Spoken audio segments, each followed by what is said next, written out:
All right, we will now go to Amendment 2 by Representative Nehr. You're recognized to explain the amendment. Thank you, Madam Chair. This amendment puts only licensed Florida acupuncturists in the short list of medical professionals that are able to treat car accident victims outside of the emergency room when PIP is involved.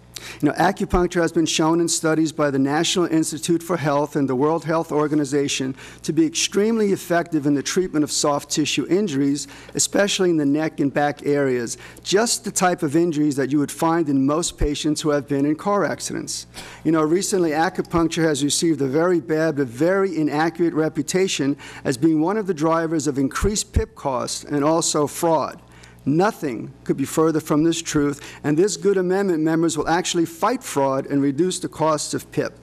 Acupuncture is being excluded from PIP based on one chart in the Office of Insurance Consumer Advocate report, that is Robin Westcott, that showed that acupuncture claims increased from $2,760 per claim to $3,670 per claim over a 5-year period.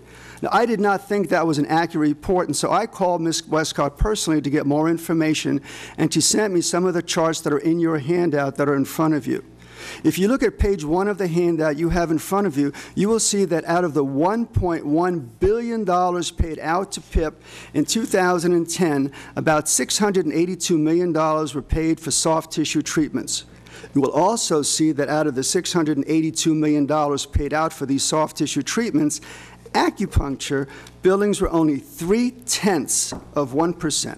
0.3%. How much is that? Well, if you go to page 2 of the handout, you will see that the total billed for acupuncture in dollars was only $2.3 million out of $1.1 billion that was spent. And even that is an erroneous and untrue amount. I didn't believe that licensed acupuncturists billed even that amount, so I personally called a lady from Mitchell Incorporated, the company that compiled the statistic, and asked for further clarification. She sent me the email, which is on page 3 of your handout. Now, this information states that out of the $2.3 million that was charged to PIP by acupuncture billings, only 37% of that amount was actually performed by licensed acupuncturists. That's only $850,000 out of $1.1 billion that was paid out in 2010. 63%, or the other $1.4 million, was billed to acupuncture codes by other modalities that were not even licensed to practice acupuncture. As a matter of fact, on that particular email, it says that 18% was paid out to people unknown. You can see for yourself on your charts who else was charging for acupuncture. This good amendment would stop those unjustified billing costs and only will allow licensed acupuncturists to bill. Now, all this information is based on the Mitchell Incorporated data provided to our CFO and to Ms. Westcott, who compiled the final report. If you take the total dollar amount of $2.3 million spent on acupuncture and divide it by the average claim to PIP of $3,650, you will see that only represents about 630 claims.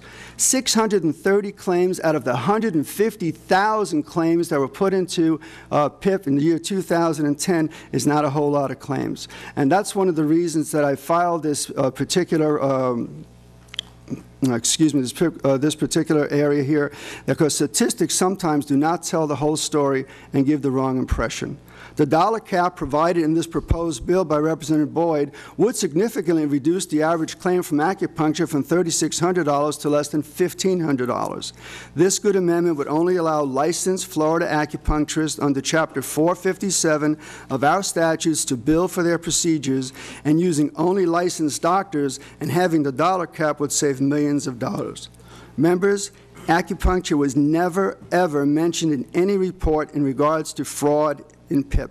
As a matter of fact, it also was never mentioned in regard to being a cost driver. It was only mentioned once in an unintentionally misleading chart, and that did not evaluate that there was only a very insignificant amount of claims driving the 50% increase, and that increase was fueled by other modalities. Acupuncture is not the problem, members, and that is why I filed this amendment. But, Madam Chair, once again, I've spoken to Representative Boyd. We've talked a lot about this. He has agreed to work with me to see what we can do about putting this modality back into PIP.